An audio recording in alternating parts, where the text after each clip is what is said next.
खबरें तफसील से। जबरन वसूली के मामले में मुंबई के साबिक पुलिस कमिश्नर परमबीर सिंह के खिलाफ क्राइम ब्रांच ने चार्जशीट दाखिल कर दी है। परमबीर सिंह के साथ साथ इस केस में सचिन वाजे, सुमित सिंह और अल्पेश पटेल के खिलाफ भी चार्जशीट दाखिल की गई है। इब्तदा में इस मामले में गोरेगांव पुलिस स्टेशन में मुकदमा दर्ज किया गया था, जिसे बाद में क्राइम ब्रांच यूनिट 11 में मुंतकिल कर दिया गया। गुज़िश्ता दिनों यहीं परमबीर सिंह का बयान कलमबंद किया गया था।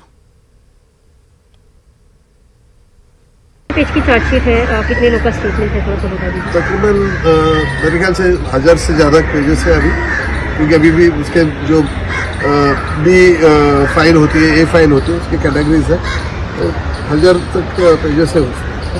कितने लोग का सेक्शन नहीं लिया गया, मतलब नहीं लिया सेक्शन 197 नहीं, इसके सेक्शन 197 की प्रोसीडिंग इसमें नहीं है।